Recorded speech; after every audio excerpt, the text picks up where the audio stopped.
Above Life's Turmoil. James Allen. Contents. 1. Foreword. 2. True Happiness. 3. The Immortal Man. 4. The Overcoming of Self. 5. The Uses of Temptation. 6. The Man of Integrity. 7. Discrimination. 8. Belief, the basis of action. 9. Belief that saves. 10. Thought and action. 11. Your mental attitude. 12. Sowing and Reaping. 13. The Reign of Law.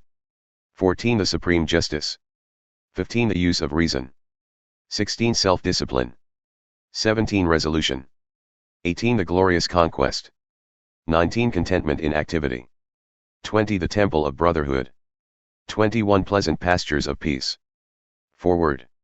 We cannot alter external things, nor shape other people to our liking, nor mold the world to our wishes, but we can alter internal things, our desires, passions, thoughts. We can shape our liking to other people, and we can mold the inner world of our own mind in accordance with wisdom, and so reconcile it to the outer world of men and things. The turmoil of the world we cannot avoid, but the disturbances of mind we can overcome. The duties and difficulties of life claim our attention, but we can rise above all anxiety concerning them. Surrounded by noise, we can yet have a quiet mind. Involved in responsibilities, the heart can be at rest. In the midst of strife, we can know the abiding peace.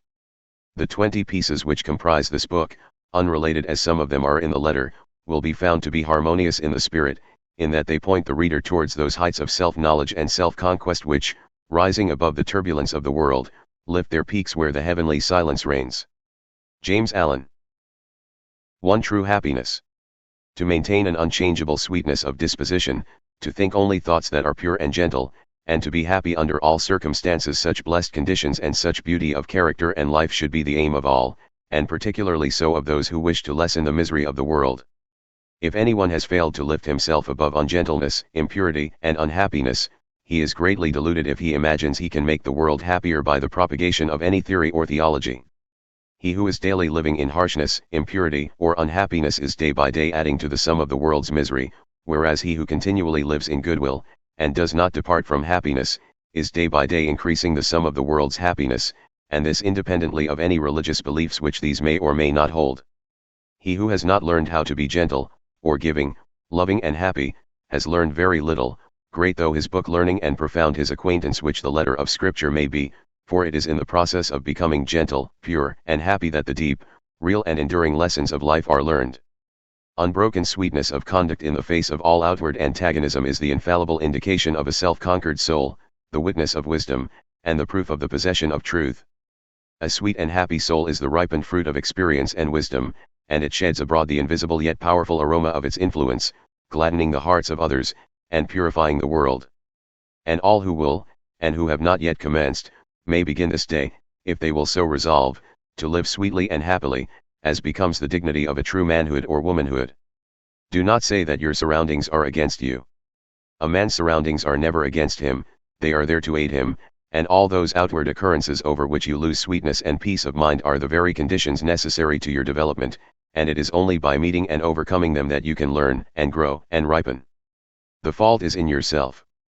Pure happiness is the rightful and healthy condition of the soul, and all may possess it if they will live purely and unselfish. Have goodwill to all that lives, letting unkindness die, and greed and wrath, so that your lives be made like soft airs passing by. Is this too difficult for you? Then unrest and unhappiness will continue to dwell with you. Your belief and aspiration and resolve are all that are necessary to make it easy, to render it in the near future a thing accomplished, a blessed state realized. Despondency, irritability, anxiety, and complaining, condemning and grumbling, all these are thought cankers, mind diseases. They are the indications of a wrong mental condition, and those who suffer therefrom would do well to remedy their thinking and conduct. It is true there is much sin and misery in the world, so that all our love and compassion are needed, but our misery is not needed. There is already too much of that. No, it is our cheerfulness and happiness that are needed, for there is too little of that. We can give nothing better to the world than beauty of life and character. Without this, all other things are vain. This is preeminently excellent, it is enduring, real, and not to be overthrown, and it includes all joy and blessedness. Cease to dwell pessimistically upon the wrongs around you, dwell no more in complaints about, and revolt against, the evil in others, and commence to live free from all wrong and evil yourself. Peace of mind, pure religion, and true reform lie this way. If you would have others true, be true. If you would have the world emancipated from misery and sin, emancipate yourself. If you would have your home and your surroundings happy, be happy. You can transform everything around you if you will transform yourself. Don't bewail and bemoan. Don't waste yourself in rejection, nor bark against the bad, but chant the beauties of the good. And this you will naturally and spontaneously do as you realize the good in yourself. To the immortal man. Immortality is here and now, and is not a speculative something beyond the grave. It is a lucid state of consciousness in which the sensations of the body, the varying and unrestful states of mind, and the circumstances and events of life are seen to be of a fleeting and therefore of an illusory character. Immortality does not belong to time, and will never be found in time. It belongs to eternity, and just as time is here and now, so is eternity here and now, and a man may find that eternity and establish in it, if he will overcome the self that derives its life from the unsatisfying and perishable things of time. Whilst a man remains immersed in sensation, desire, and the passing events of his day-by-day existence, and regards those sensations, desires, and passing events as of the essence of himself, he can have no knowledge of immortality. The thing which such a man desires, and which he mistakes for immortality, is persistence, that is, a continuous succession of sensations and events in time. Living in, loving and clinging to, the things which stimulate and minister to his immediate gratification, and realizing no state of consciousness above and independent of this, he thirsts for its continuance, and strives to banish the thought that he will at last have to part from those earthly luxuries and delights to which he has become enslaved, and which he regards as being inseparable from himself. Persistence is the antithesis of immortality, and to be absorbed in it is spiritual death. Its very nature is change, impermanence. It is a continual living and dying. The death of the body can never bestow upon a man immortality. Spirits are not different from men, and live their little feverish life of broken consciousness, and are still immersed in change and mortality. The mortal man, he who thirsts for the persistence of his pleasure-loving personality is still mortal after death, and only lives another life with a beginning and an end without memory of the past, or knowledge of the future. The immortal man is he who has detached himself from the things of time by having ascended into that state of consciousness which is fixed and unvariable, and is not affected by passing events and sensations. Human life consists of an ever-moving procession of events, and in this procession the mortal man is immersed, and he is carried along with it, and being so carried along, he has no knowledge of what is behind and before him. The immortal man is he who has stepped out of this procession, and he stands by unmoved and watches it, and from his fixed place he sees both the before, the behind and the middle of the moving thing called life. No longer identifying himself with the sensations and fluctuations of the personality, or with the outward changes which make up the life in time, he has become the passionless spectator of his own destiny and of the destinies of the men and nations. The mortal man, also, is one who is caught in a dream, and he neither knows that he was formerly awake, nor that he will wake again. He is a dreamer without knowledge, nothing more. The immortal man is as one who has awakened out of his dream, and he knows that his dream was not an enduring reality, but a passing illusion. He is a man with knowledge, the knowledge of both states, that of persistence, and that of immortality, and is in full possession of himself. The mortal man lives in the time or world state of consciousness which begins and ends. The immortal man lives in the cosmic or heaven state of consciousness, in which there is neither beginning nor end, but an eternal now. Such a man remains poised and steadfast under all changes, and the death of his body will not in any way interrupt the eternal consciousness in which he abides. Of such a one it is said, he shall not taste of death, because he has stepped out of the stream of mortality, and established himself in the abode of truth. Bodies, personalities, nations, and worlds pass away, but truth remains, and its glory is undimmed by time. The immortal man, then, is he who has conquered himself, who no longer identifies himself with the self-seeking forces of the personality, but who has trained himself to direct those forces with the hand of a master, and so has brought them into harmony with the causal energy and source of all things.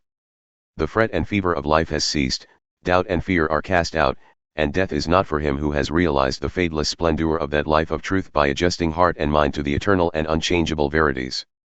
3. The overcoming of self. Many people have very confused and erroneous ideas concerning the terms the overcoming of self, the eradication of desire, and the annihilation of the personality. Some, particularly the intellectual who are prone to theories, regard it as a metaphysical theory altogether apart from life and conduct, while others conclude that it is the crushing out of all life, energy, and action, and the attempt to idealize a stagnation and death. These errors and confusions, arising as they do in the minds of individuals, can only be removed by the individuals themselves, but perhaps it may make their removal a little less difficult, for those who are seeking truth, by presenting the matter in another way. The doctrine of the overcoming or annihilation of self is simplicity itself, indeed, so simple, practical, and close at hand is it that a child of 5, whose mind has not yet become clouded with theories, theological schemes and speculative philosophies, would be far more likely to comprehend it than many older people who have lost their hold upon simple and beautiful truths by the adoption of complicated theories. The annihilation of self consists in weeding out and destroying all those elements in the soul which lead to division, strife, suffering, disease and sorrow. It does not mean the destruction of any good and beautiful and peace-producing quality. For instance, when a man is tempted to irritability or anger, and by a great effort overcomes the selfish tendency, casts it from him, and acts from the spirit of patience and love, in that moment of self-conquest he practices the annihilation of self.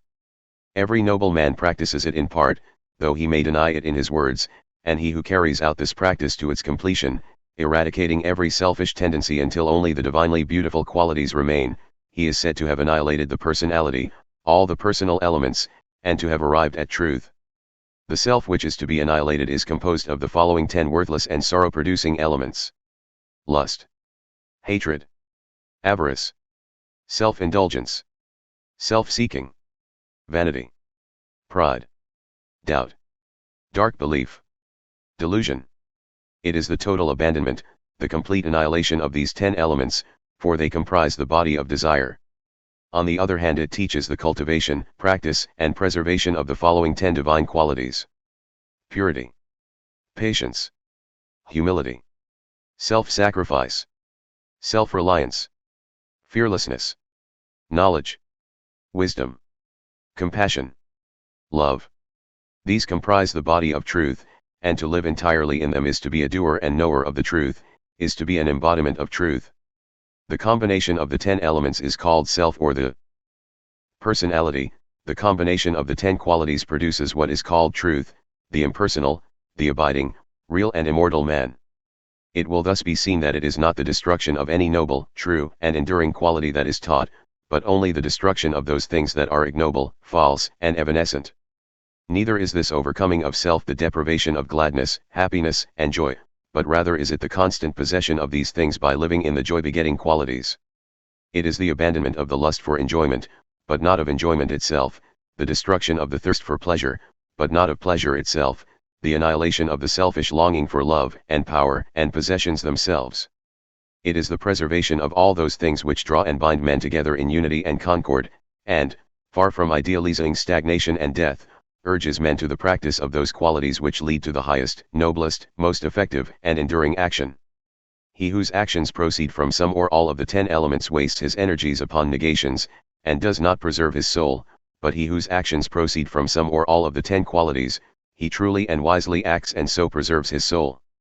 He who lives largely in the 10 earthly elements, and who is blind and deaf to the spiritual verities, will find no attraction in the doctrine of self-surrender, for it will appear to him as the complete extinction of his being, but he who is endeavoring to live in the 10 heavenly qualities will see the glory and beauty of the doctrine, and will know it as the foundation of life eternal.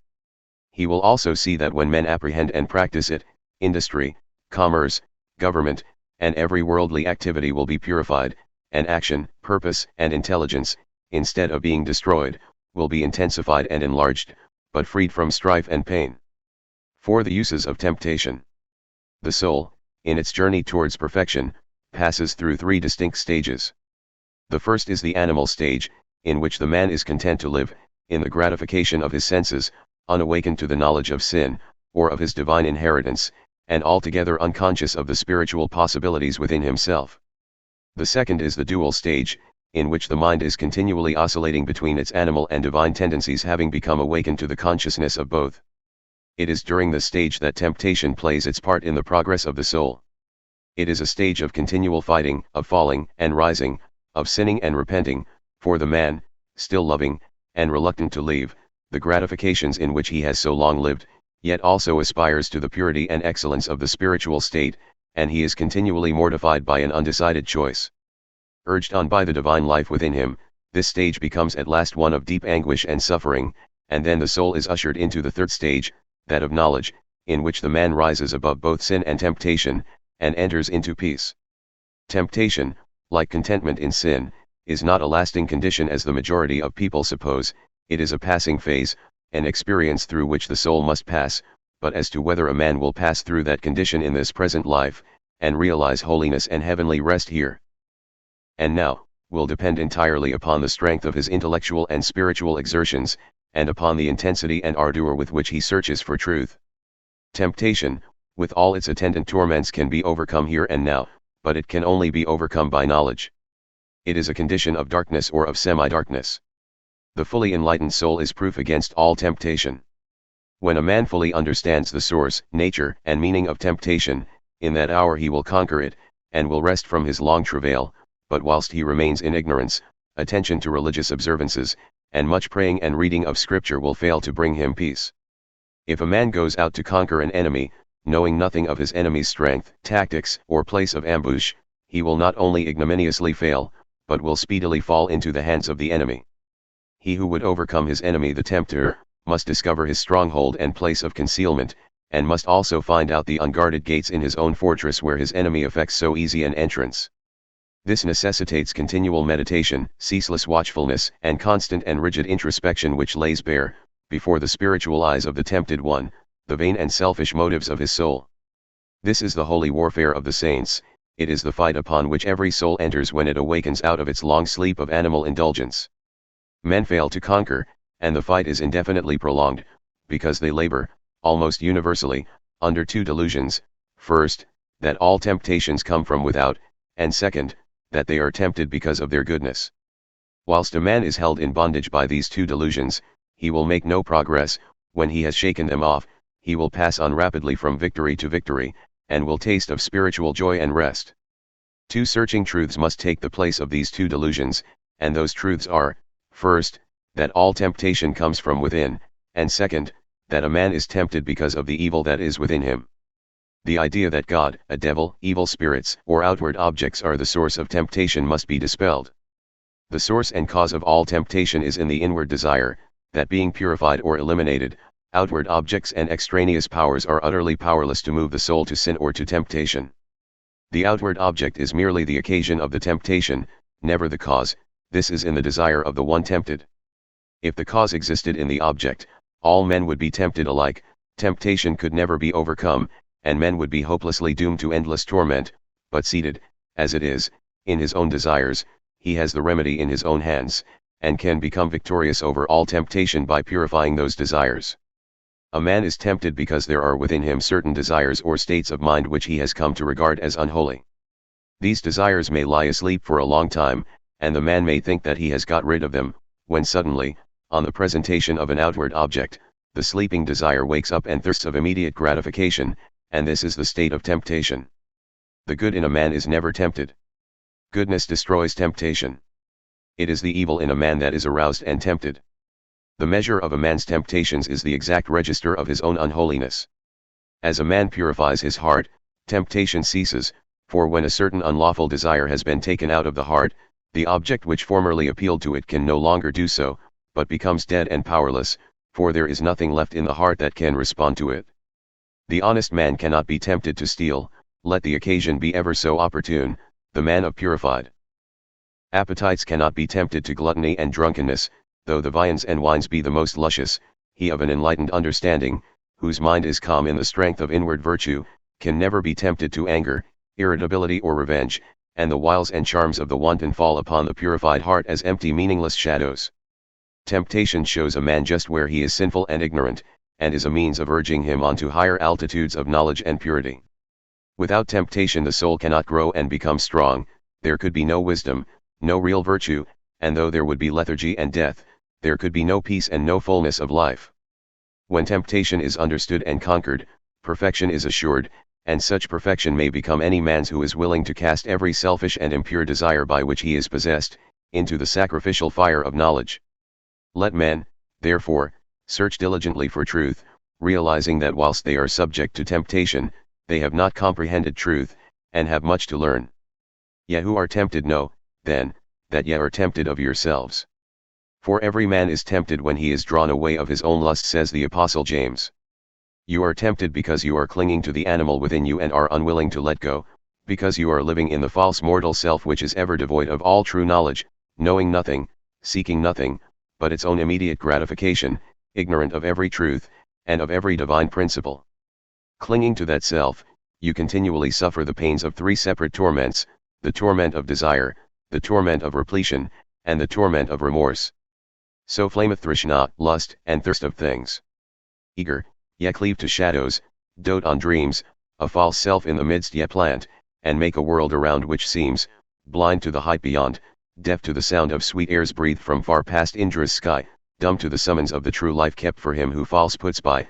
So grow the strifes and lusts which make earth's war, so grieve poor cheated hearts and flow salt tears, so wax the passions, envies, angers, hates, so years chase blood-stained years with wild red feet. In that false self lies the germ of every suffering, the blight of every hope, the substance of every grief. When you are ready to give it up, when you are willing to have laid bare before you all its selfishness, impurity, and ignorance, and to confess its darkness to the uttermost, then will you enter upon the life of self-knowledge and self-mastery. You will become conscious of the God within you, of that divine nature which, seeking no gratification, abides in a region of perpetual joy and peace where suffering cannot come and where temptation can find no foothold. Establishing yourself, day by day, more and more firmly in that inward divinity, the time will at last come when you will be able to say with him whom millions worship, few understand and fewer still follow, the prince of this world cometh and hath nothing in me. 5. The man of integrity. There are times in the life of every man who takes his stand on high moral principles when his faith in, and knowledge of, those principles is tested to the uttermost, and the way in which he comes out of the fiery trial decides as to whether he has sufficient strength to live as a man of truth, and join the company of the free, or shall still remain a slave and a hireling to the cruel taskmaster, self. Such times of trial generally assume the form of a temptation to do a wrong thing and continue in comfort and prosperity, or to stand by what is right and accept poverty and failure, and so powerful is the trial that, to the tempted one, it plainly appears on the face of things as though, if he chooses the wrong, his material success will be assured for the remainder of his life, but if he does what is right, he will be ruined forever. Frequently the man at once quails and gives way before this appalling prospect which the path of righteousness seems to hold out for him, but should he prove sufficiently strong to withstand this onslaught of temptation, then the inward seducer, the spirit of self, assumes the grab of an angel of light, and whispers, think of your wife and children, think of those who are dependent upon you, will you bring them down to disgrace and starvation? Strong indeed and pure must be the man who can come triumphant out of such a trial, but he who does so, enters at once a higher realm of life, where his spiritual eyes are open to see beautiful things, and then poverty and ruin which seemed inevitable do not come, but a more abiding success comes, and a peaceful heart and a quiet conscience. But he who fails does not obtain the promised prosperity, and his heart is restless and his conscience troubled. The right doer cannot ultimately fail, the wrong doer cannot ultimately succeed. 4. Such is the law which moves to righteousness, which none at last can turn aside or stay. And it is because justice is at the heart of things, because the great law is good, that the man of integrity is superior to fear, and failure, and poverty, and shame, and disgrace. As the poet further says of this law, the heart of its love, the end of it is peace and consummation sweet obey. The man who, fearing the loss of present pleasures or material comforts, denies the truth within him, can be injured and robbed and degraded, and trampled upon, because he has first injured, robbed, and degraded, and trampled upon his own nobler self. But the man of steadfast virtue, of unblemished integrity, cannot be subject to such conditions, because he has denied the craven self within him and has taken refuge in truth. It is not the scourge and the chains which make a man a slave, but the fact that he is a slave. Slander, accusation, and malice cannot affect the righteous man, nor call from him any bitter response, nor does he need to go about to defend himself and prove his innocence. His innocence and integrity alone are a sufficient answer to all that hatred may attempt against him. Nor can he ever be subdued by the forces of darkness, having subdued all those forces within himself, but he turns all evil things to good account. Out of darkness he brings light, out of hatred love, out of dishonor honor, and slanders, envies, and misrepresentations only serve to make more bright the jewel of truth within him, and to glorify his high and holy destiny. Let the man of integrity rejoice and be glad when he is severely tried, let him be thankful that he has been given an opportunity of proving his loyalty to the noble principles which he has espoused, and let him think, now is the hour of holy opportunity. Now is the day of triumph for truth. Though I lose the whole world I will not desert the right, so thinking, he will return good for evil, and will think compassionately of the wrongdoer. The slanderer, the backbiter, and the wrongdoer may seem to succeed for a time, but the law of justice prevails. The man of integrity may seem to fail for a time, but he is invincible, and in none of the worlds, visible or invisible, can there be forged a weapon that shall prevail against him. 6. Discrimination. There is one quality which is preeminently necessary to spiritual development, the quality of discrimination.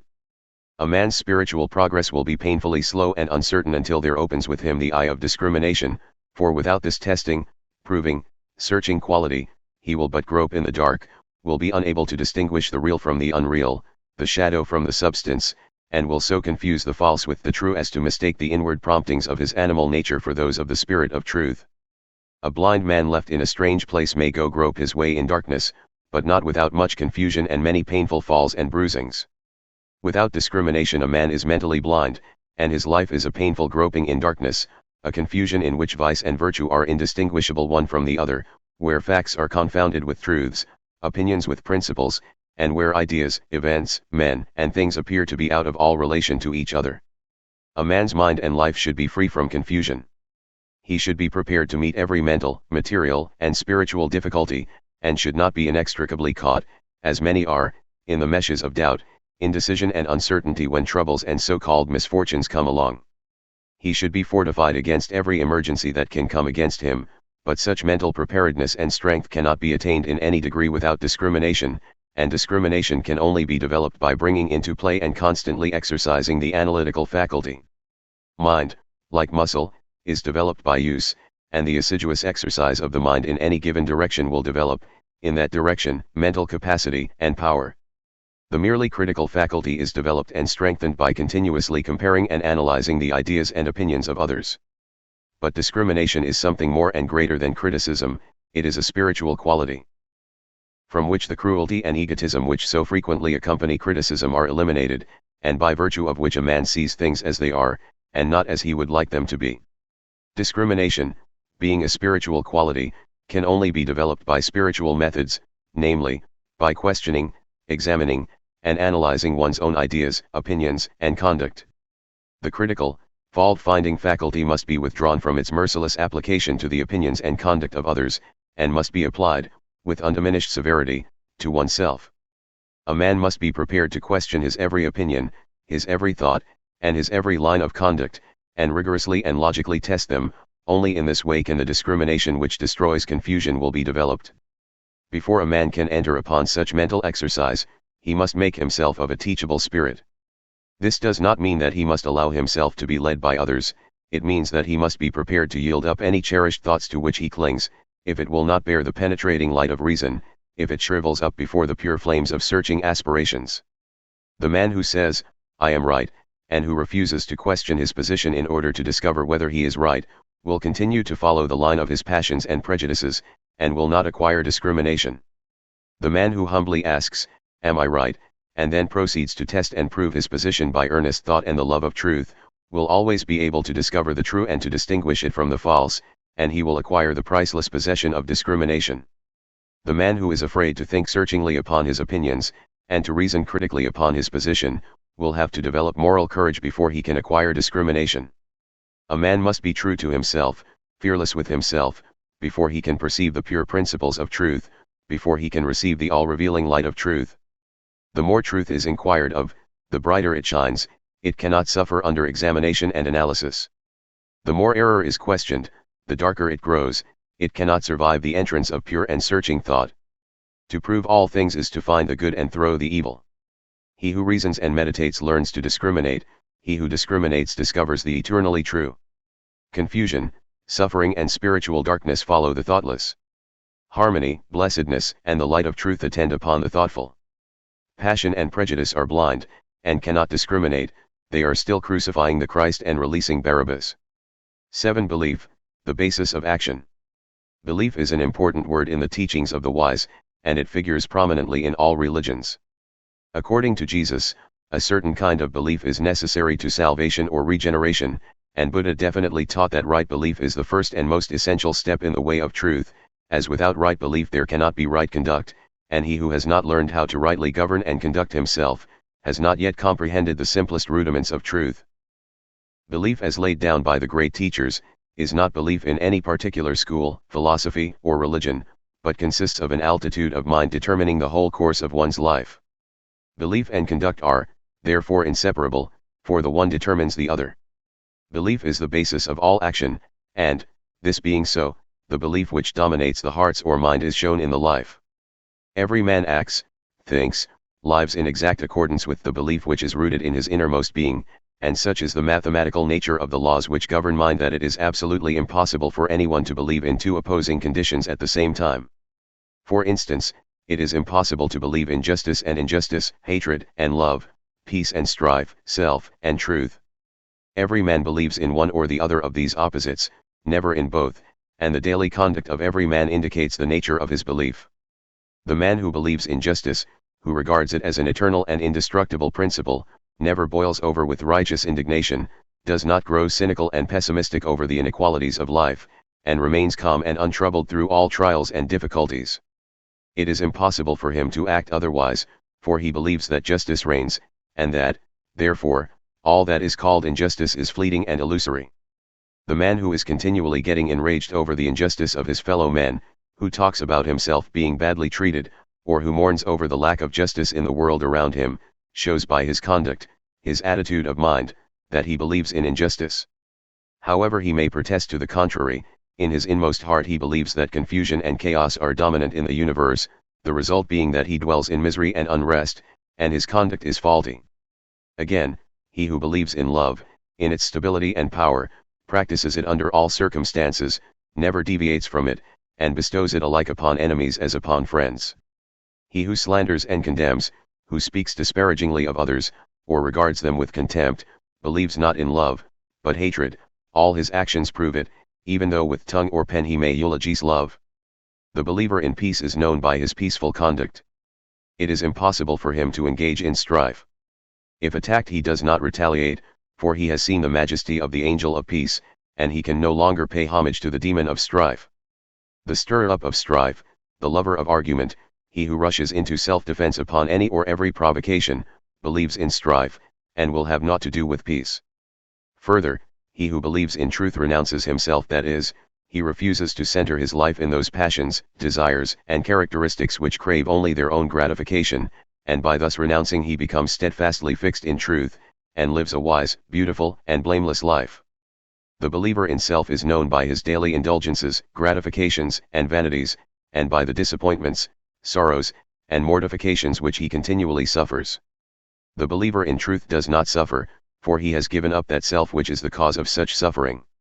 It will be seen by the foregoing that every man believes either in permanent and eternal principles directing human life towards law and harmony, or in the negation of those principles, with the resultant chaos in human affairs and in his own life.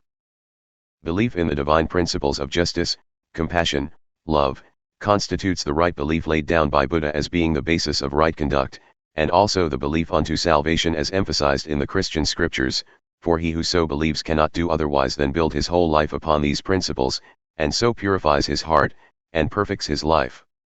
Belief in the negation of this divine principle constitutes what is called in all religious unbelief, and this unbelief is manifested as a sinful, troubled, and imperfect life. Where there is right belief there is a blameless and perfect life, where there is false belief there is sin, there is sorrow, the mind and life are improperly governed, and there is affliction and unrest. By their fruits ye shall know them.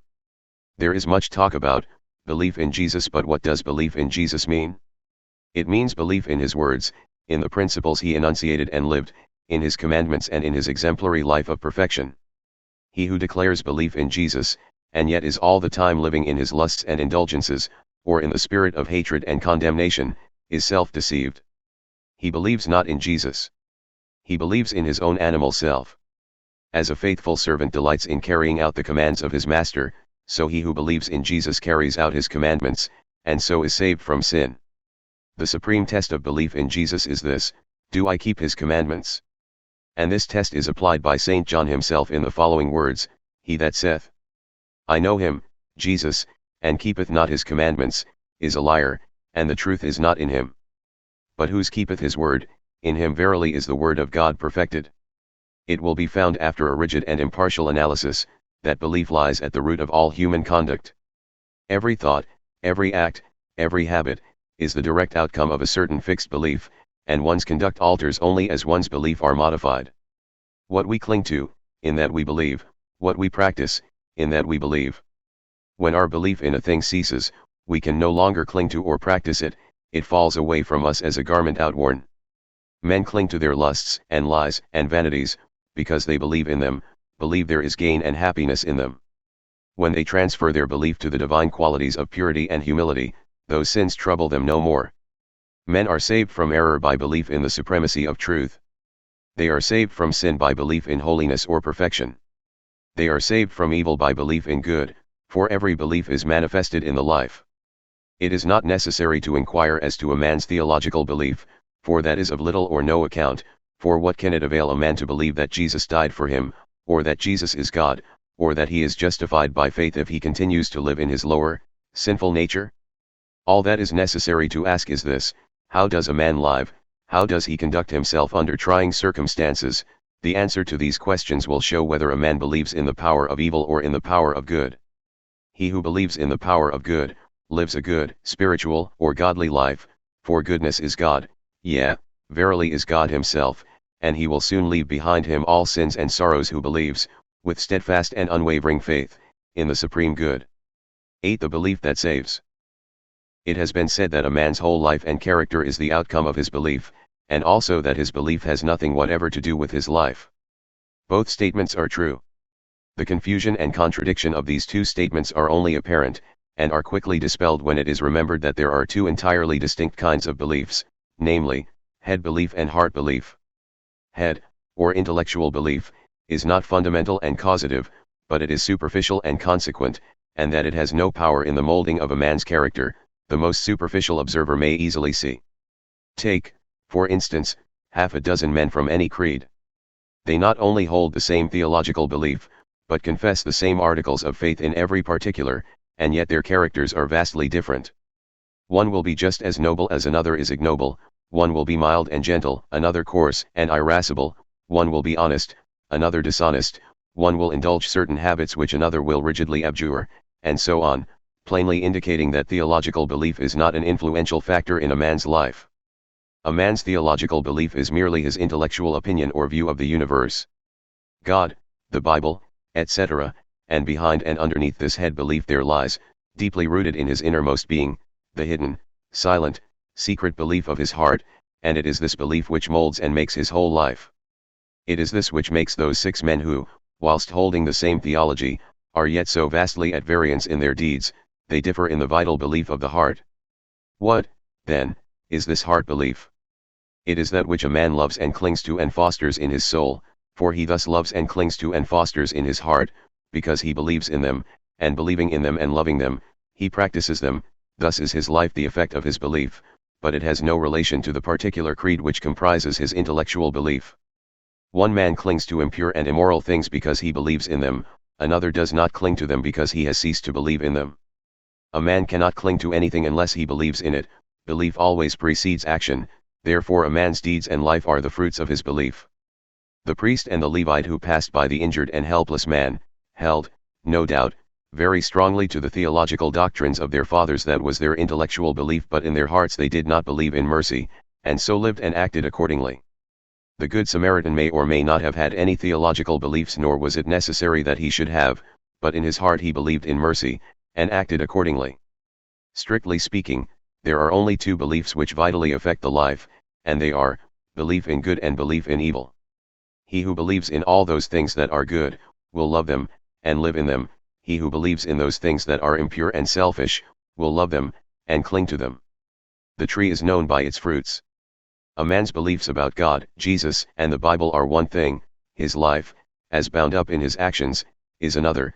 Therefore a man's theological belief is of no consequence, but the thoughts which he harbors, his attitude of mind towards others, and his actions, these, and these only, determine and demonstrate whether the belief of a man's heart is fixed in the false or true. 9. Thought and action. As the fruit to the tree and the water to the spring, so is action to thought. It does not come into manifestation suddenly and without a cause. It is the result of a long and silent growth, the end of a hidden process which has long been gathering force. The fruit of the tree and the water gushing from the rock are both the effect of a combination of natural processes in air and earth which have long worked together in secret to produce the phenomenon, and the beautiful acts of enlightenment and the dark deeds of sin are both the ripened effects of trains of thought which have long been harbored in the mind. The sudden falling, when greatly tempted, into some grievous sin by one who was believed, and who probably believed himself, to stand firm, is seen neither to be a sudden nor a causeless thing when the hidden process of thought which led up to it are revealed. The falling was merely the end, the outworking, the finished result of what commenced in the mind probably years before. The man had allowed a wrong thought to enter his mind, and a second and a third time he had welcomed it, and allowed it to nestle in his heart. Gradually he became accustomed to it, and cherished, and fondled, and tended it, and so it grew, until at last it attained such strength and force that it attracted to itself the opportunity which enabled it to burst forth and ripen into act. As falls the stately building whose foundations have been gradually undermined by the action of water, so at last falls the strong man who allows corrupt thoughts to creep into his mind and secretly undermine his character. When it is seen that all sin and temptation are the natural outcome of the thoughts of the individual, the way to overcome sin and temptation becomes plain, and its achievement a near possibility, and, sooner or later, a certain reality, for if a man will admit, cherish, and brood upon thoughts that are pure and good, those thoughts, just as surely as the impure, will grow and gather force, and will at last attract to themselves the opportunities which will enable them to ripen into act. There is nothing hidden that shall not be revealed, and every thought that is harbored in the mind must, by virtue of the impelling force which is inherent in the universe, at last blossom into act good or bad according to its nature. The divine teacher and the sensualist are both the product of their own thoughts, and have become what they are as the result of the seeds of thought which they have implanted, are allowed to fall into the garden of the heart, and have afterwards watered, tended, and cultivated. Let no man think he can overcome sin and temptation by wrestling with opportunity. He can only overcome them by purifying his thoughts, and if he will, day by day, in the silence of his soul, and in the performance of his duties, strenuously overcome all erroneous inclination, and put in its place thoughts that are true and that will endure the light, opportunity to do evil will give place to opportunity for accomplishing good, for a man can only attract that to him which is in harmony with his nature, and no temptation can gravitate to a man unless there is that in his heart which is capable of responding to it. Guard well your thoughts, reader, for what you really are in your secret thoughts today, be it good or evil, you will, sooner or later, become in actual deed. He who unwaringly guards the portals of his mind against the intrusion of sinful thoughts, and occupies himself with loving thoughts, with pure, strong, and beautiful thoughts, will, when the season of their ripening comes, bring forth the fruits of gentle and holy deeds, and no temptation that can come against him shall find him unarmed or unprepared. 10. Your mental attitude. As a being of thought, your dominant mental attitude will determine your condition in life. It will also be the gauge of your knowledge and the measures of your attainment. The so-called limitations of your nature are the boundary lines of your thoughts. They are self-erected fences, and can be drawn to a narrower circle, extended to a wider, or be allowed to remain. You are the thinker of your thoughts, and as such you are the maker of yourself and condition. Thought is causal and creative, and appears in your character and life in the form of results. There are no accidents in your life. Both its harmonies and antagonisms are the responsive echoes of your thoughts. A man thinks, and his life appears.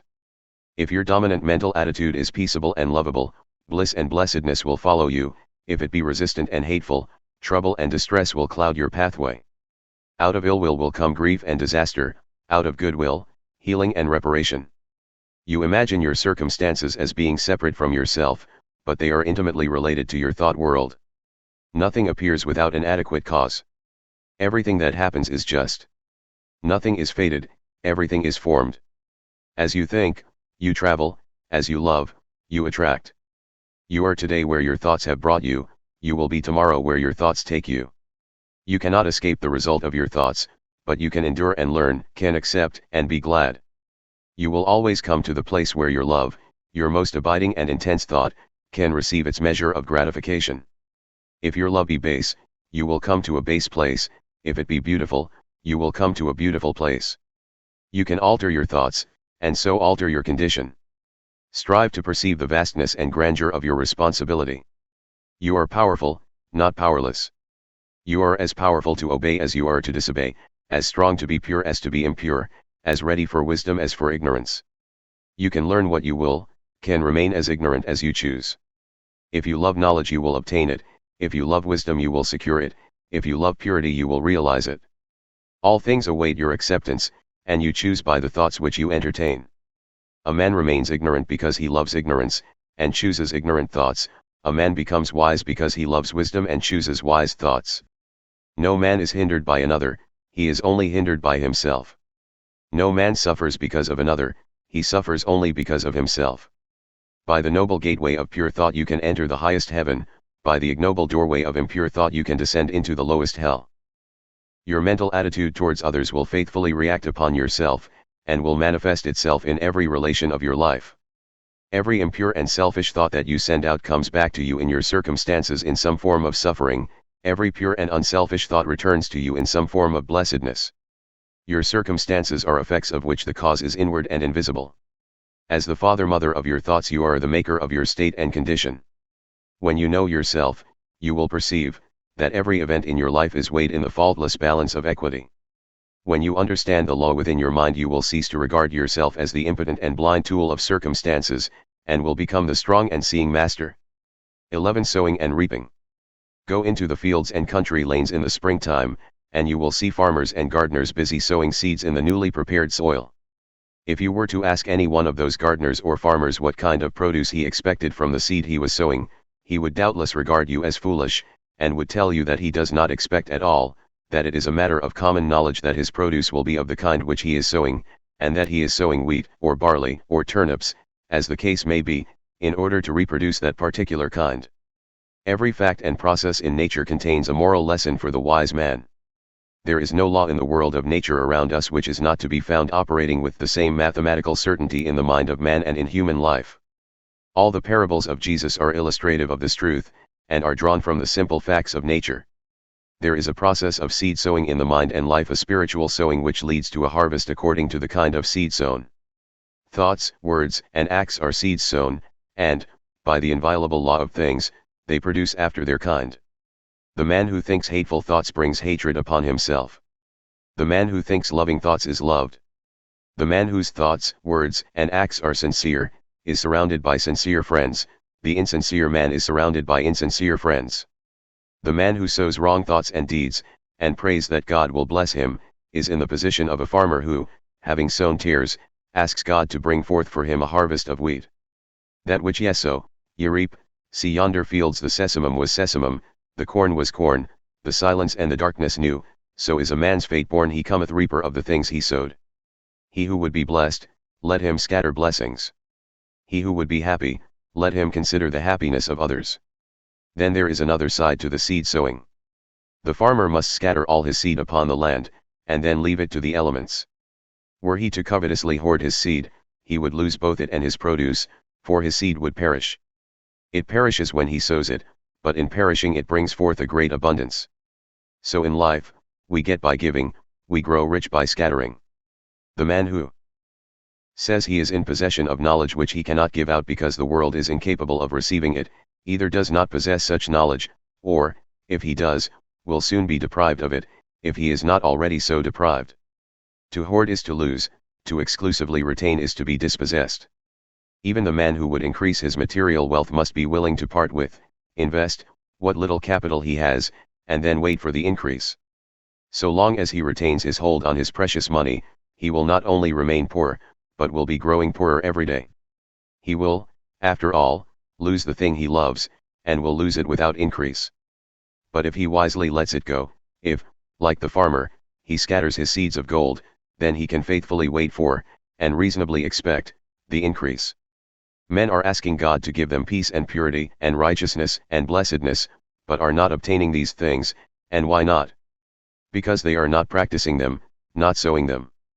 I once heard a preacher pray very earnestly for forgiveness, and shortly afterwards, in the course of his sermon, he called upon his congregation to show no mercy to the enemies of the church. Such self-delusion is pitiful, and men have yet to learn that the way to obtain peace and blessedness is to scatter peaceful and blessed thoughts, words, and deeds. Men believe that they can sow the seeds of strife, impurity, and unbrotherliness, and then gather in a rich harvest of peace, purity, and concord by merely asking for it. What more pathetic sight than to see an irritable and quarrelsome man praying for peace? Men reap that which they sow, and any man can reap all blessedness now and at once, if he will put aside selfishness, and so broadcast the seeds of kindness, gentleness, and love. If a man is troubled, perplexed, sorrowful, or unhappy, let him ask, what mental seeds have I been sowing? What seeds am I sowing? What have I done for others? What is my attitude towards others? What seeds of trouble and sorrow and unhappiness have I sown that I should thus reap these bitter weeds? Let him seek within and find, and having found, let him abandon all the seeds of self, and sow, henceforth, only the seeds of truth. Let him learn of the farmer the simple truths of wisdom. 12. The reign of law. The little party gods have had their day. The arbitrary gods, creatures of human caprice and ignorance, are falling into disrepute. Men have quarreled over and defended them until they have grown weary of the strife, and now, everywhere, they are relinquishing and breaking up these helpless idols of their long worship. The god of revenge, hatred, and jealousy, who gloats over the downfall of his enemies, the partial god who gratifies all our narrow and selfish desires, the god who saves only the creatures of his particular special creed, the god of exclusiveness and favoritism, such were the gods, miscalled by us God, of our soul's infancy, gods base and foolish as ourselves, the fabrications of our selfish self. And we relinquished our petty gods with bitter tears and misgivings, and broke our idols with bleeding hands. But in so doing we did not lose sight of God, nay we drew nearer to the great, silent heart of love. Destroying the idols of self, we began to comprehend somewhat of the power which cannot be destroyed, and entered into a wider knowledge of the God of love, of peace, of joy, the God in whom revenge and partiality cannot exist, the God of light, from whose presence the darkness of fear and doubt and selfishness cannot choose but flee. We have reached one of those epochs in the world's progress which witnesses the passing of the false gods, the gods of human selfishness and human illusion. The new old revelation of one universal impersonal truth has again dawned upon the world, and its searching light has carried consternation to the perishable gods who take shelter under the shadow of self. Men have lost faith in a God who can be cajoled, who rules arbitrarily and capriciously, subverting the whole order of things to gratify the wishes of his worshippers, and are turning, with a new light in their eyes and a new joy in their hearts, to the God of law. And to him they turn, not for personal happiness and gratification, but for knowledge, for understanding, for wisdom, for liberation from the bondage of self. And thus turning, they do not seek in vain, nor are they sent away empty and discomfited. They find within themselves the reign of law, that every thought, every impulse, every act and word brings about a result in exact accordance with its own nature, that thoughts of love bring about beautiful and blissful conditions, that hateful thoughts bring about distorted and painful conditions, that thoughts and acts good and evil are weighed in the faultless balance of the supreme law, and receive their equal measure of blessedness on the one hand, and misery on the other. And thus finding they enter a new path, the path of obedience to the law. Entering that path they no longer accuse, no longer doubt, no longer fret and despond, for they know that God is right, the universal laws are right, the cosmos is right, and that they themselves are wrong, if wrong there is, and that their salvation depends upon themselves, upon their own efforts, upon their personal acceptance of that which is good and deliberate rejection of that which is evil. No longer merely hearers, they become doers of the word, and they acquire knowledge, they receive understanding, they grow in wisdom, and they enter into the glorious life of liberation from the bondage of self. The law of the Lord is perfect, enlightening the eyes. Imperfection lies in man's ignorance, in man's blind folly. Perfection, which is knowledge of the perfect law, is ready for all who earnestly seek it. It belongs to the order of things, it is yours and mine now if we will only put self-seeking on one side, and adopt the life of self-obliteration. The knowledge of truth, with its unspeakable joy, its calmness and quiet strength, is not for those who persist in clinging to their rights, defending their interests and fighting for their opinions, whose works are imbued with the personal I and who build upon the shifting sands of selfishness and egotism. It is for those who renounce these causes of strife, these sources of pain and sorrow, and they are, indeed, children of truth, disciples of the Master, worshippers of the Most High. The children of truth are in the world today, they are thinking, acting, writing, speaking, even prophets are amongst us, and their influence is pervading the whole earth. An undercurrent of holy joy is gathering force in the world, so that men and women are moved with new aspirations and hopes, and even those who neither see nor hear, feel within themselves strange yearnings after a better and fuller life. The law reigns, and it reigns in men's hearts and lives, and they have come to understand the reign of law who have sought out the tabernacle of the true God by the fair pathway of unselfishness. God does not alter for man, for this would mean that the perfect must become imperfect. Man must alter for God, and this implies that the imperfect must become perfect. The law cannot be broken for man, otherwise confusion would ensue. Man must obey the law. This is in accordance with harmony, order, justice. There is no more painful bondage than to be at the mercy of one's inclinations, no greater liberty than utmost obedience to the law of being. And the law is that the heart shall be purified, the mind regenerated, and the whole being brought in subjection to love till self is dead and love is all in all, for the reign of law is the reign of love. And love waits for all, rejecting none. Love may be claimed and entered into now, for it is the heritage of all. Ah, beautiful truth! To know that now man may accept his divine heritage, and enter the kingdom of heaven. Oh, pitiful error! To know that man rejects it because of love of self. Obedience to the law means the destruction of sin and self, and the realization of unclouded joy and undying peace. Clinging to one's selfish inclinations means the drawing about one's soul clouds of pain and sorrow which darken the light of truth, the shutting out of oneself from all real blessedness, for whatsoever a man sows that shall he also reap. Verily the law reigneth, and reigneth forever, and justice and love are its eternal ministers. 13. The Supreme Justice. The material universe is maintained and preserved by the equilibrium of its forces. The moral universe is sustained and protected by the perfect balance of its equivalents. As in the physical world nature abhors a vacuum, so in the spiritual world disharmony is annulled. Underlying the disturbances and destructions of nature, and behind the mutability of its forms, there abides the eternal and perfect mathematical symmetry, and at the heart of life, behind all its pain, uncertainty, and unrest, there abide the eternal harmony, the unbroken peace, and inviolable justice. Is there, then, no injustice in the universe? There is injustice, and there is not. It depends upon the kind of life and the state of consciousness from which a man looks out upon the world and judges. The man who lives in his passions sees injustice everywhere. The man who has overcome his passions sees the operations of justice in every department of human life. Injustice is the confused, feverish dream of passion, real enough to those who are dreaming it. Justice is the permanent reality in life, gloriously visible to those who have wakened out of the painful nightmare of self. The divine order cannot be perceived until passion and self are transcended. The faultless justice cannot be apprehended until all sense of injury and wrong is consumed in the pure flames of all-embracing love. The man who thinks, I have been slighted, I have been injured, I have been insulted, I have been treated unjustly cannot know what justice is. Blinded by self, he cannot perceive the pure principles of truth, and brooding upon his wrongs, he lives in continual misery. In the region of passion there is a ceaseless conflict of forces causing suffering to all who are involved in them. There is action and reaction, deed and consequence, cause and effect, and within and above all is the divine justice regulating the play of forces with the utmost mathematical accuracy, balancing cause and effect with the finest precision. But this justice is not perceived, cannot be perceived, by those who are engaged in the conflict. Before this can be done, the fierce warfare of passion must be left behind.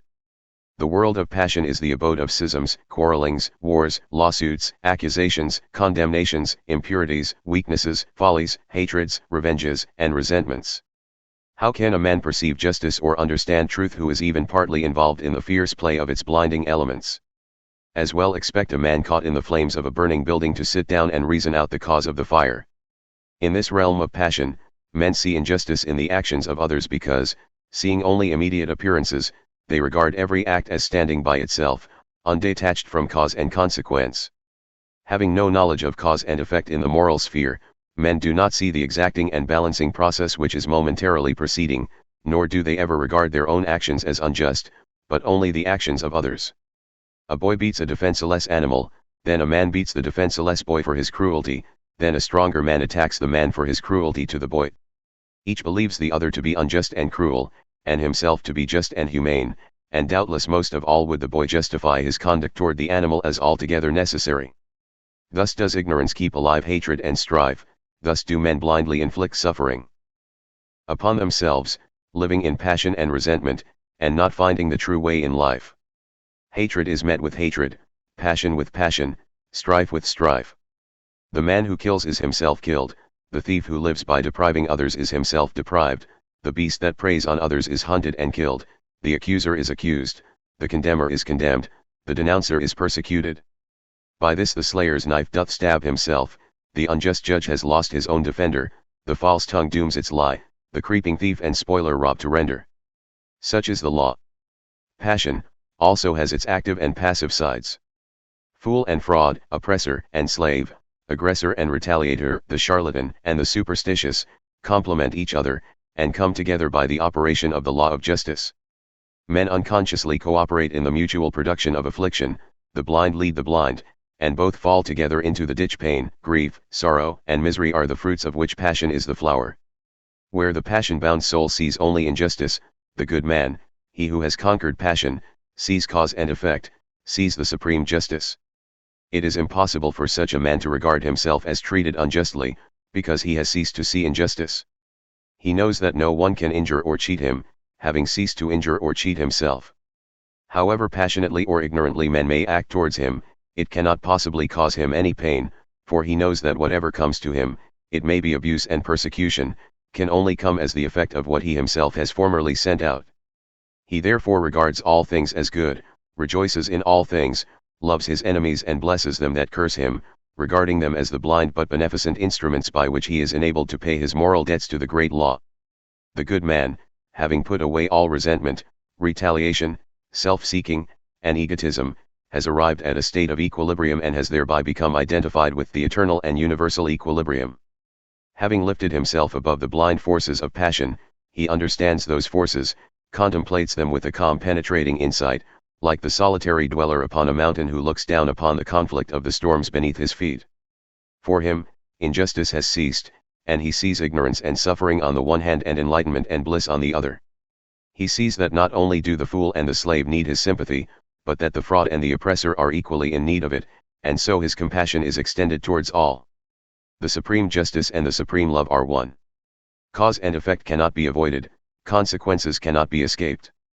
While a man is given to hatred, resentment, anger, and condemnation, he is subject to injustice as the dreamer to his dream, and cannot do otherwise than see injustice, but he who has overcome those fiery and binding elements, knows that unerring justice presides over all, that in reality there is no such thing as injustice in the whole of the universe.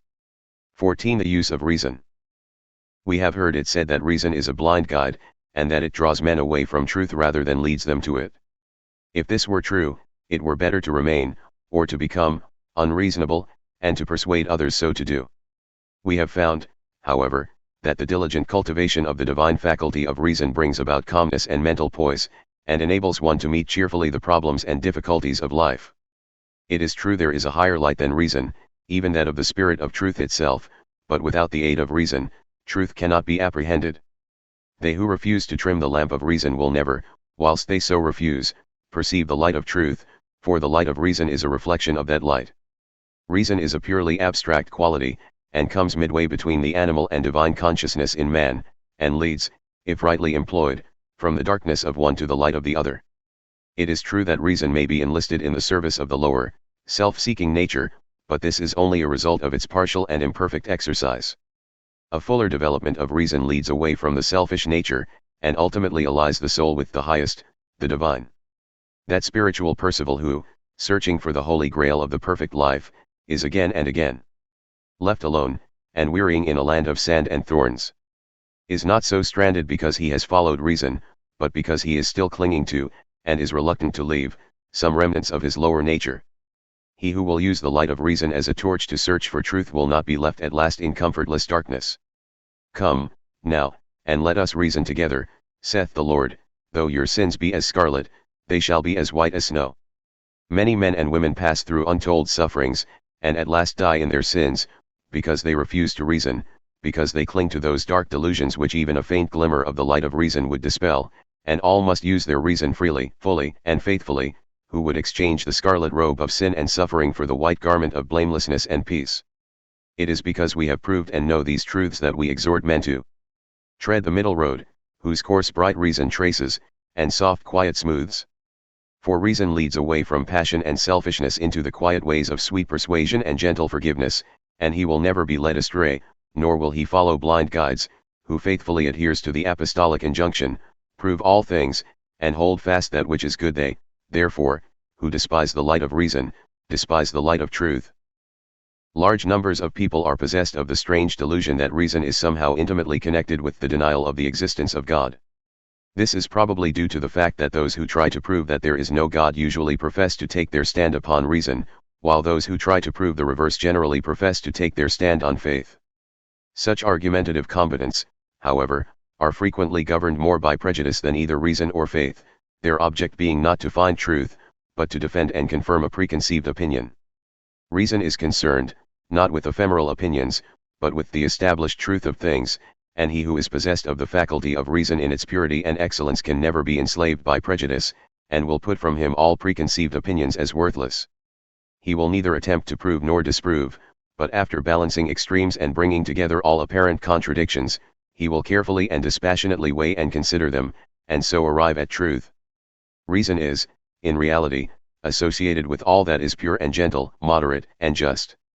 It is said of a violent man that he is unreasonable, of a kind and considerate man that he is reasonable, and of an insane man that he has lost his reason. Thus it is seen that the word is used, even to a great extent unconsciously, though none the less truly, in a very comprehensive sense, and though reason is not actually love and thoughtfulness and gentleness and sanity, it leads to and is intimately connected with these divine qualities, and cannot, except for purposes of analysis, be dissociated from them. Reason represents all that is high and noble in man. It distinguishes him from the brute which blindly follows its animal inclinations, and just in the degree that man disobeys the voice of reason and follows his inclinations does he become brutish. As Milton says, reason in man obscured, or not obeyed, immediately inordinate desires and upstart passions catch the government from reason, and to servitude reduce man till then free. The following definition of reason from Nuttall's dictionary will give some idea of the comprehensiveness of the word.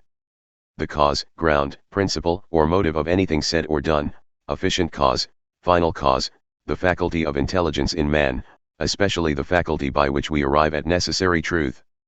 It will thus be seen that reason is a term, the breadth of which is almost sufficient to embrace even truth itself, and Archbishop Trench tells us in his celebrated work on the study of words that the terms reason and word are indeed so essentially one and the same that the Greek language has one word for them both, so that the word of God is the reason of God, and one of the renderings of Lao Tzu's Tao is reason, so that in the Chinese translation of our New Testament, St. John's Gospel runs, "In the beginning was the Tao." To the undeveloped and uncharitable mind all words have narrow applications, but as a man enlarges his sympathies and broadens his intelligence, words become filled with rich meanings and assume comprehensive proportions. Let us therefore cease from foolish quarrelings about words, and, like reasonable beings, search for principles and practice those things which make for unity and peace. 15. Self-discipline. A man does not live until he begins to discipline himself, he merely exists. Like an animal he gratifies his desires and pursues his inclinations just where they may lead him. He is happy as a beast is happy, because he is not conscious of what he is depriving himself. He suffers as the beast suffers, because he does not know the way out of suffering. He does not intelligently reflect upon life, and lives in a series of sensations, longings, and confused memories which are unrelated to any central idea or principle. A man whose inner life is so ungoverned and chaotic must necessarily manifest this confusion in the visible conditions of his outer life in the world, and though for a time, running with the stream of his desires, he may draw to himself a more or less large share of the outer necessities and comforts of life, he never achieves any real success nor accomplishes any real good, and sooner or later worldly failure and disaster are inevitable, as the direct result of the inward failure to properly adjust and regulate those mental forces which make the outer life. Before a man accomplish anything of an enduring nature in the world he must first of all acquire some measure of success in the management of his own mind. This is as mathematical a truism as that 2 and 2 are 4, for, out of the heart are the issues of life. If a man cannot govern the forces within himself, he cannot hold a firm hand upon the outer activities which form his visible life. On the other hand, as a man succeeds in governing himself he rises to higher and higher levels of power and usefulness and success in the world. The only difference between the life of the beast and that of the undisciplined man is that the man has a wider variety of desires, and experiences a greater intensity of suffering. It may be said of such a man that he is dead, being truly dead to self-control, chastity, fortitude, and all the nobler qualities which constitute life. In the consciousness of such a man the crucified Christ lies entombed, awaiting that resurrection which shall revivify the mortal sufferer, and wake him up to a knowledge of the realities of his existence. With the practice of self-discipline a man begins to live, for he then commences to rise above the inward confusion and to adjust his conduct to a steadfast center within himself. He ceases to follow where inclination leads him, reigns in the steed of his desires, and lives in accordance with the dictates of reason and wisdom. Hitherto his life has been without purpose or meaning, but now he begins to consciously mold his own destiny. He is clothed and in his right mind. In the process of self-discipline there are 3 stages, namely: 1. Control. 2. Purification. 3. Relinquishment. A man begins to discipline himself by controlling those passions which have hitherto controlled him. He resists temptation and guards himself against all those tendencies to selfish gratifications which are so easy and natural, and which have formerly dominated him. He brings his appetite into subjection, and begins to eat as a reasonable and responsible being, practicing moderation and thoughtfulness in the selection of his food, with the object of making his body a pure instrument through which he may live and act as becomes a man, and no longer degrading that body by pandering to gustatory pleasure. He puts a check upon his tongue, his temper, and, in fact, his every animal desire and tendency, and this he does by referring all his acts to a fixed center within himself.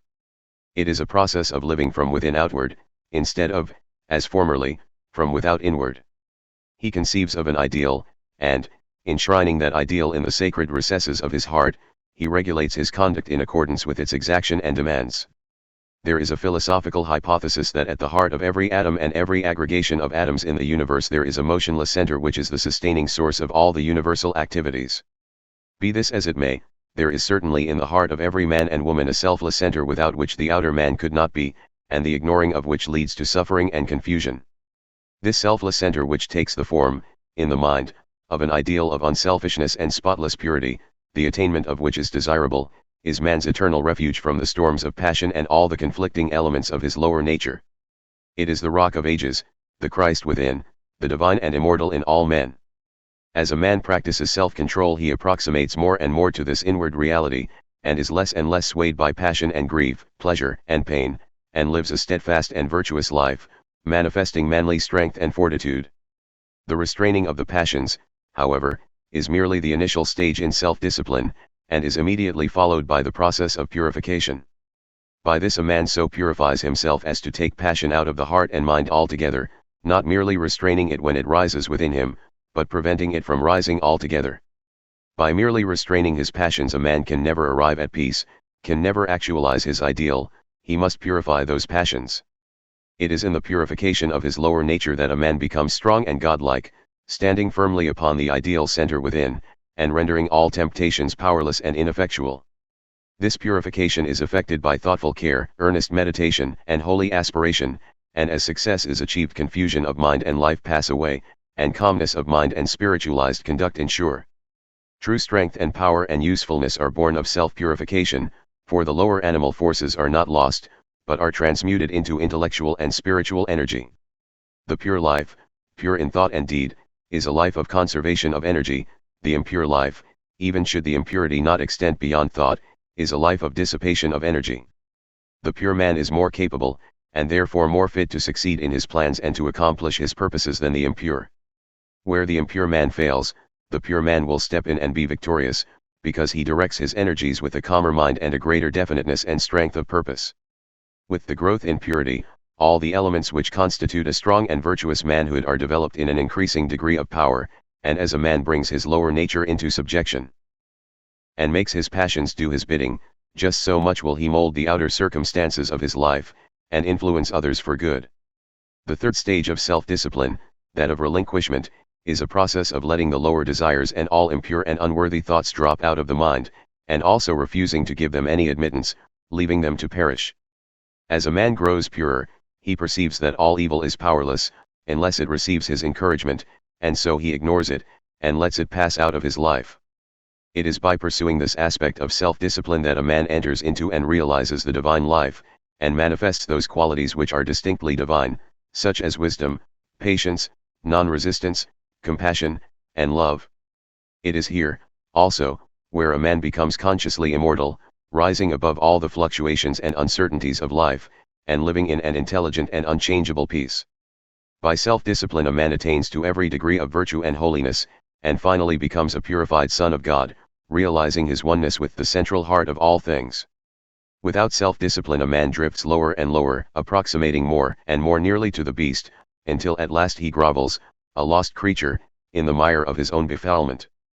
By self-discipline a man rises higher and higher, approximating more and more nearly to the divine, until at last he stands erect in his divine dignity, a saved soul, glorified by the radiance of his purity. Let a man discipline himself, and he will live. Let a man cease to discipline himself, and he will perish. As a tree grows in beauty, health, and fruitfulness by being carefully pruned and tended, so a man grows in grace and beauty of life by cutting away all the branches of evil from his mind, and as he tends and develops the good by constant and unfailing effort.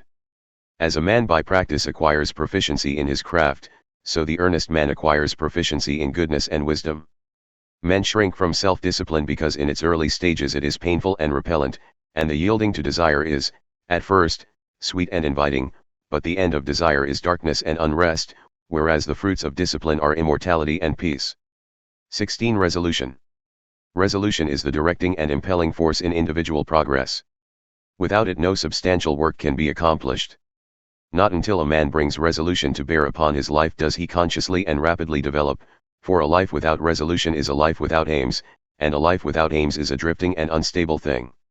Resolution may of course be linked to downward tendencies, but it is more usually the companion of noble aims and lofty ideals, and I am dealing with it in this its highest use and application. When a man makes a resolution, it means that he is dissatisfied with his condition, and is commencing to take himself in hand with a view to producing a better piece of workmanship out of the mental materials of which his character and life are composed, and in so far as he is true to his resolution he will succeed in accomplishing his purpose. The vows of the saintly ones are holy resolutions directed toward some victory over self, and the beautiful achievements of holy men and the glorious conquests of the divine teachers were rendered possible and actual by the pursuit of unswerving resolution. To arrive at the fixed determination to walk a higher path than heretofore, although it reveals the great difficulties which have to be surmounted, it yet makes possible the treading of that path, and illuminates its dark places with the golden halo of success. The true resolution is the crisis of long thought, protracted struggle, or fervent but unsatisfied aspiration. It is no light thing, no whimsical impulse or vague desire, but a solemn and irrevocable determination not to rest nor cease from effort until the high purpose which is held in view is fully accomplished. Half-hearted and premature resolution is no resolution at all, and is shattered at the first difficulty. A man should be slow to form a resolution. He should searchingly examine his position and take into consideration every circumstance and difficulty connected with his decision, and should be fully prepared to meet them. He should be sure that he completely understands the nature of his resolution, that his mind is finally made up, and that he is without fear and doubt in the matter.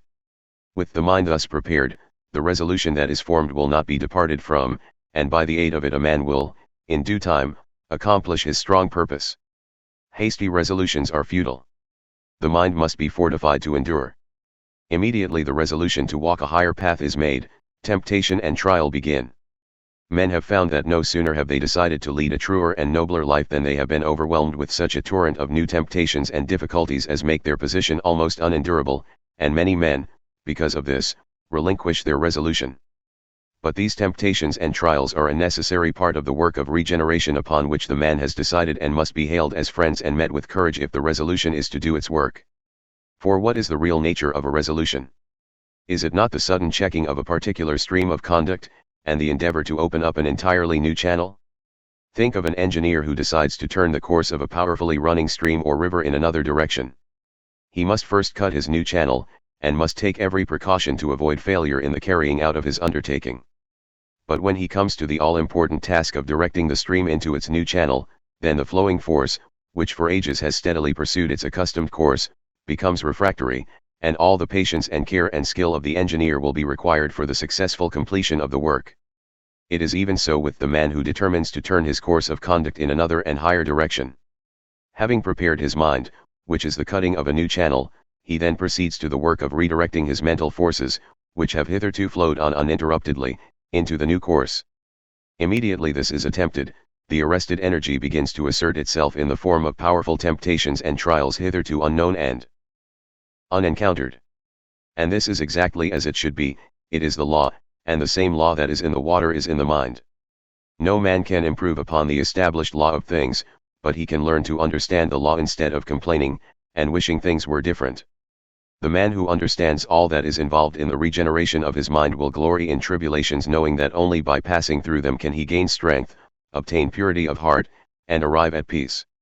And as the engineer at last, perhaps after many mistakes and failures, succeeds in getting the stream to flow on peacefully in the broader and better channel, and the turbulence of the water is spent, and all dams can be removed, so the man of resolution at last succeeds in directing his thoughts and acts into the better and nobler way to which he aspires, and temptations and trials give place to steadfast strength and settled peace. He whose life is not in harmony with his conscience and who is anxious to remedy his mind and conduct in a particular direction, let him first mature his purpose by earnest thought and self-examination, and having arrived at a final conclusion, let him frame his resolution, and having done so let him not swerve from it, let him remain true to his decision under all circumstances, and he cannot fail to achieve his good purpose, for the great law ever shields and protects him who, no matter how deep his sins, or how great and many his failures and mistakes, has, deep in his heart, resolved upon the finding of a better way, and every obstacle must at last give way before a matured and unshaken resolution. 17. The Glorious Conquest. Truth can only be apprehended by the conquest of self. Blessedness can only be arrived at by overcoming the lower nature. The way of truth is barred by a man's self. The only enemies that can actually hinder him are his own passions and delusions. Until a man realizes this, and commences to cleanse his heart, he has not found the path which leads to knowledge and peace. Until passion is transcended, truth remains unknown. This is the divine law. A man cannot keep his passions and have truth as well. Error is not slain until selfishness is dead. The overcoming of self is no mystical theory, but a very real and practical thing. It is a process which must be pursued daily and hourly, with unswerving faith and undaunted resolution if any measure of success is to be achieved. The process is one of orderly growth, having its sequential stages, like the growth of a tree, and as fruit can only be produced by carefully and patiently training the tree, even so the pure and satisfying fruits of holiness can only be obtained by faithfully and patiently training the mind in the growth of right thought and conduct. There are 5 steps in the overcoming of passion, which includes all bad habits and particular forms of wrongdoing, which I will call 1. Repression. 2. Endurance. 3. Elimination. 4. Understanding. 5. Victory. When men fail to overcome their sins, it is because they try to begin at the wrong end. They want to have the stage of victory without passing through the previous 4 stages. They are in the position of a gardener who wants to produce good fruit without training and attending to his trees. Repression consists in checking and controlling the wrong act, such as an outburst of temper, a hasty or unkind word, a selfish indulgence, etc., and not allowing it to take actual form. This is equivalent to the gardener nipping off the useless buds and branches from his tree. It is a necessary process, but a painful one. The tree bleeds while undergoing the process, and the gardener knows that it must not be taxed too severely. The heart also bleeds when it refuses to return passion for passion, when it ceases to defend and justify itself. It is the process of mortifying the members of which St. Paul speaks. But this repression is only the beginning of self-conquest. When it is made an end in itself, and there is no object of finally purifying the heart, that is a stage of hypocrisy, a hiding of one's true nature, and striving to appear better in the eyes of others than one really is. In that case it is an evil, but when adopted as the first stage toward complete purification, it is good. Its practice leads to the second stage of endurance, or forbearance, in which one silently endures the pain which arises in the mind when it is brought in contact with certain actions and attitudes of other minds toward one. As success is attained in this stage, the striver comes to see that all his pain actually arises in his own weaknesses, and not in the wrong attitudes of others toward him, these latter being merely the means by which his sins are brought to the surface and revealed to him. He thus gradually exonerates all others from blame in his falls and lapses of conduct, and accuses only himself, and so learns to love those who thus unconsciously reveal to him his sins and shortcomings. Having passed through these 2 stages of self-crucifixion, the disciple enters the third, that of elimination, in which the wrong thought which lay behind the wrong act is cast from the mind immediately it appears.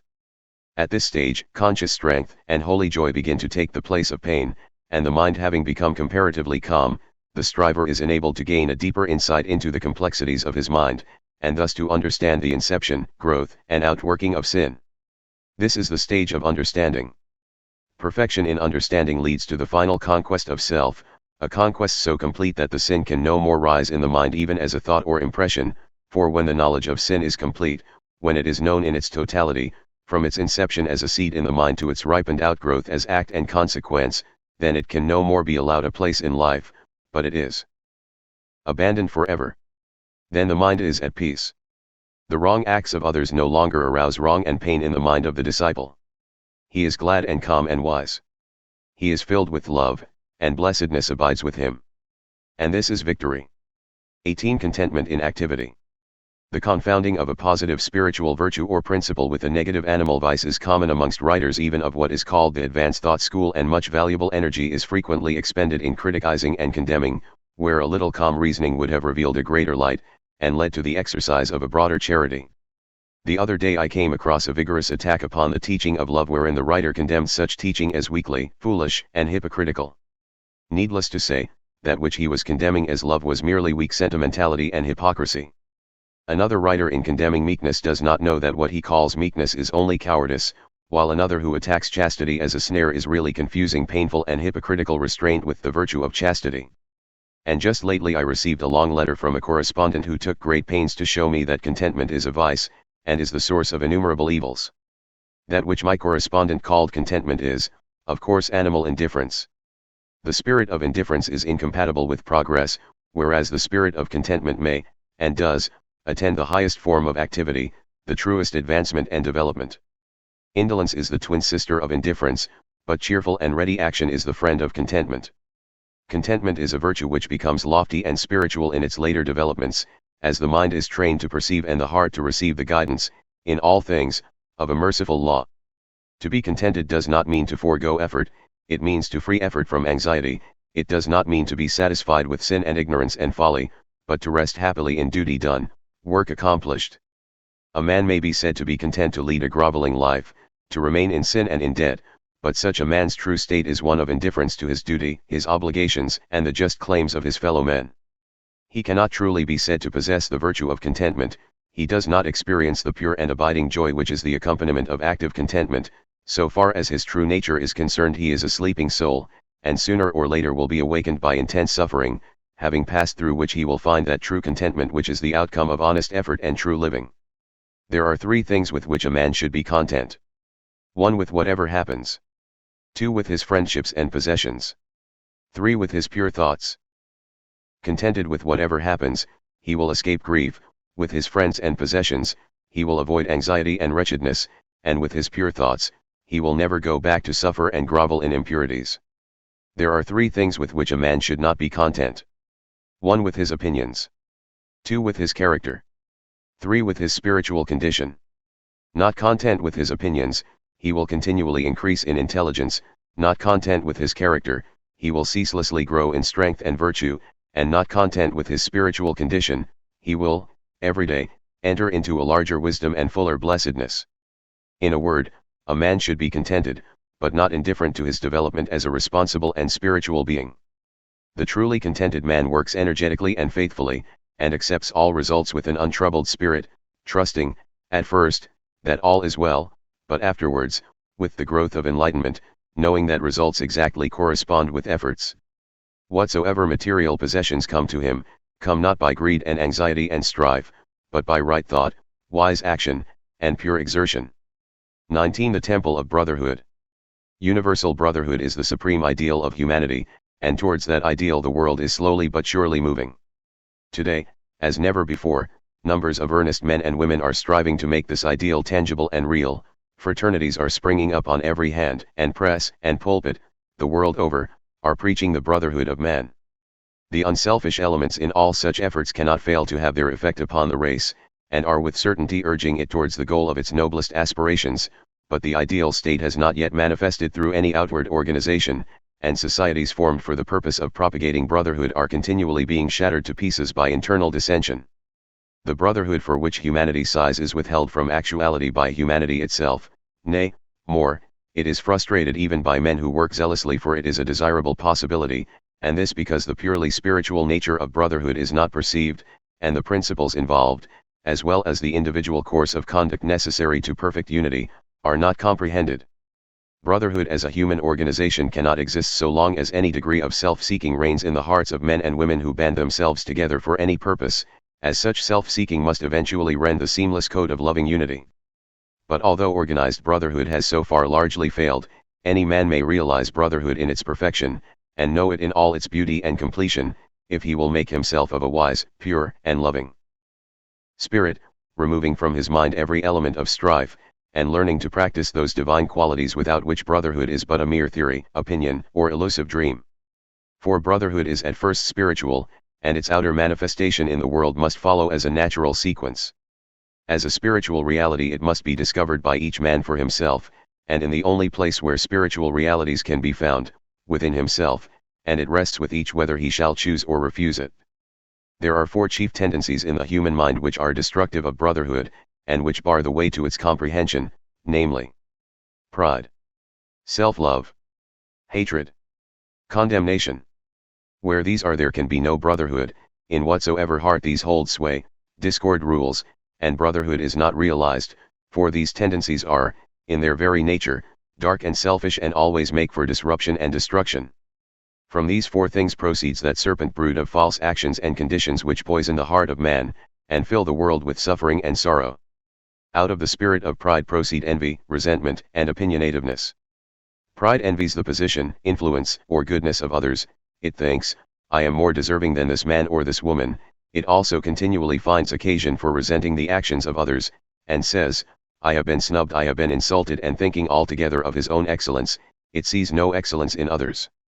From the spirit of self-love proceed egotism, lust for power, and disparagement, and contempt. Self-love worships the personality in which it moves. It is lost in the adoration and glorification of that I, that self which has no real existence, but is a dark dream and a delusion. It desires preeminence over others, and thinks, I am great, I am more important than others. It also disparages others, and bestows upon them contempt, seeing no beauty in them, being lost in the contemplation of its own beauty. From the spirit of hatred proceeds slander, cruelty, reviling, and anger. It strives to overcome evil by adding evil to it. It says, this man has spoken of me ill, I will speak still more ill of him and thus teach him a lesson. It mistakes cruelty for kindness, and causes its possessor to revile a reproving friend. It feeds the flames of anger with bitter and rebellious thoughts. From the spirit of condemnation proceed accusation, false pity, and false judgment. It feeds itself on the contemplation of evil, and cannot see the good. It has eyes for evil only, and finds it in almost everything and every person. It sets up an arbitrary standard of right and wrong by which to judge others, and it thinks, this man does not do as I would have him do, he is therefore evil, and I will denounce him. So blind is the spirit of condemnation that whilst rendering its possessor incapable of judging himself, it causes him to set himself up as the judge of all the earth. From the 4 tendencies enumerated, no element of brotherliness can proceed. They are deadly mental poisons, and he who allows them to rankle in his mind, cannot apprehend the peaceful principles on which brotherhood rests. Then there are chiefly 4 divine qualities which are productive of brotherhood, which are, as it were, the foundation stones on which it rests, namely: humility, self-surrender, love, compassion. Wheresoever these are, their brotherhood is active. In whatsoever heart these qualities are dominant, their brotherhood is an established reality, for they are, in their very nature, unselfish and are filled with the revealing light of truth. There is no darkness in them, and where they are, so powerful is their light, that the dark tendencies cannot remain, but are dissolved and dissipated. Out of these 4 qualities proceed all those angelic actions and conditions which make for unity and bring gladness to the heart of man and to the world. From the spirit of humility proceed meekness and peacefulness, from self-surrender come patience, wisdom, and true judgment, from love spring kindness, joy, and harmony, and from compassion proceed gentleness and forgiveness. He who has brought himself into harmony with these 4 qualities is divinely enlightened. He sees whence the actions of men proceed and whither they tend, and therefore can no longer live in the exercise of the dark tendencies. He has realized brotherhood in its completion as freedom from malice, from envy, from bitterness, from contention, from condemnation.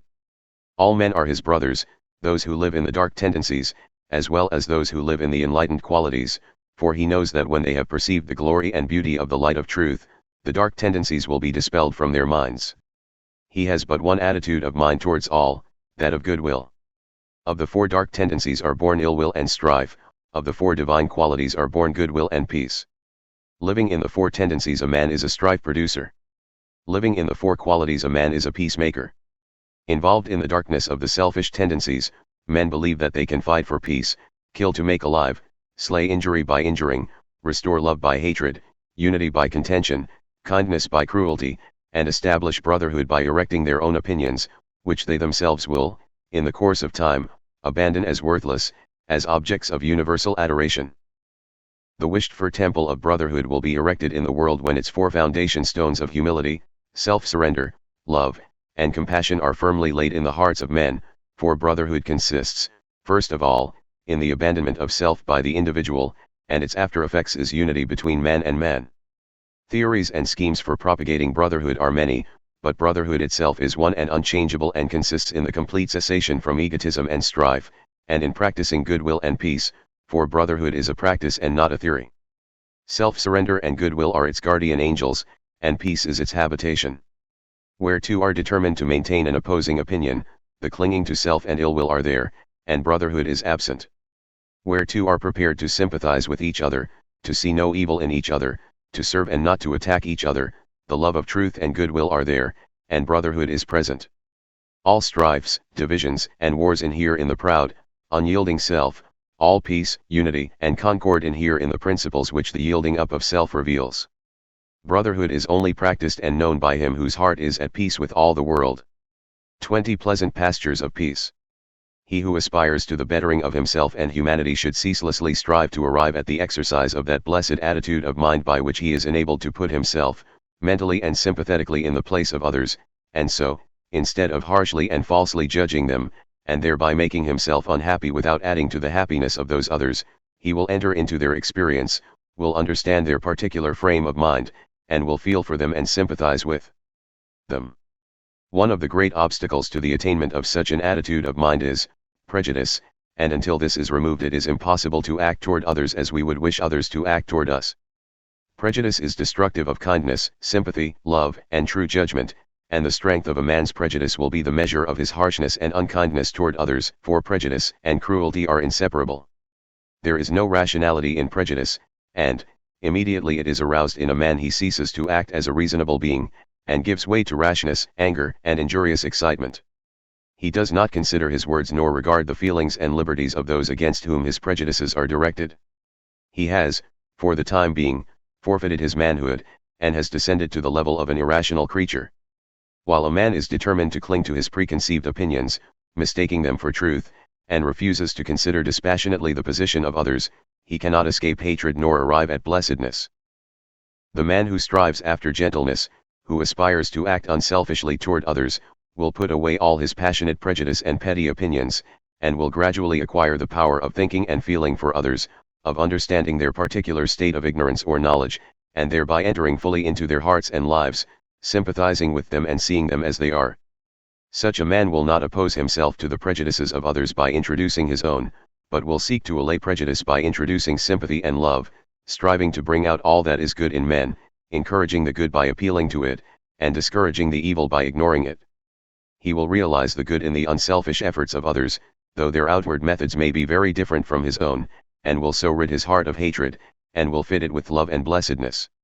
When a man is prone to harshly judge and condemn others, he should inquire how far he falls short himself. He should also reconsider those periods of suffering when he himself was misjudged and misunderstood, and, gathering wisdom and love from his own bitter experience, should studiously and self-sacrificingly refrain from piercing with anguish hearts that are as yet too weak to ignore, too immature and uninstructed to understand. Sympathy is not required towards those who are purer and more enlightened than oneself, as the purer one lives above the necessity for it. In such a case reverence should be exercised, with a striving to lift oneself up to the purer level, and so enter into possession of the larger life. Nor can a man fully understand one who is wiser than himself, and before condemning, he should earnestly ask himself whether he is, after all, better than the man whom he has singled out as the object of his bitterness. If he is, let him bestow sympathy. If he is not, let him exercise reverence. For thousands of years the sages have taught, both by precept and example, that evil is only overcome by good, yet still that lesson for the majority remains unlearned. It is a lesson profound in its simplicity, and difficult to learn because men are blinded by the illusions of self. Men are still engaged in resenting, condemning, and fighting the evil in their own fellow men, thereby increasing the delusion in their own hearts, and adding to the world's sum of misery and suffering. When they find out that their own resentment must be eradicated, and love put in its place, evil will perish for lack of sustenance. With burning brain and heart of hate, I sought my wrong early, late, and all the wretched night and day my dream and thought was slay, and slay. My better self rose uppermost, the beast within my bosom lost itself in love, peace from afar shone o'er me radiant like a star. I slew my wronger with a deed of love, I made him bleed with kindness, and I filled for years his soul with tenderness and tears. Dislike, resentment, and condemnation are all forms of hatred, and evil cannot cease until these are taken out of the heart. But the obliterating of injuries from the mind is merely one of the beginnings in wisdom. There is a still higher and better way. And that way is so to purify the heart and enlighten the mind that, far from having to forget injuries, there will be none to remember. For it is only pride and self that can be injured and wounded by the actions and attitudes of others, and he who takes pride and self out of his heart can never think the thought, I have been injured by another or I have been wronged by another. From a purified heart proceeds the right comprehension of things, and from the right comprehension of things proceeds the life that is peaceful, freed from bitterness and suffering, calm and wise. He who thinks, this man has injured me has not perceived the truth in life, falls short of that enlightenment which disperses the erroneous idea of evil as a thing to be hatefully resented. He who is troubled and disturbed about the sins of others is far from truth, he who is troubled and disturbed about his own sins is very near to the gate of wisdom. He in whose heart the flames of resentment burn, cannot know peace nor understand truth, he who will banish resentment from his heart, will know and understand. He who has taken evil out of his own heart cannot resent or resist it in others, for he is enlightened as to its origin and nature, and knows it as a manifestation of the mistakes of ignorance. With the increase of enlightenment, sin becomes impossible. He who sins, does not understand, he who understands does not sin. The pure man maintains his tenderness of his heart toward those who ignorantly imagine they can do him harm. The wrong attitude of others toward him does not trouble him, his heart is at rest in compassion and love. Blessed is he who has no wrongs to remember, no injuries to forget, in whose pure heart no hateful thought about another can take root and flourish. Let those who aim at the right life, who believe that they love truth, cease to passionately oppose themselves to others, and let them strive to calmly and wisely understand them, and in thus acting toward others they will be conquering themselves, and while sympathizing with others, their own souls will be fed with the heavenly dews of kindness, and their hearts be strengthened and refreshed in the pleasant pastures of peace. This has been a production by The Mental Chemist, for study and education. Copyright 2023.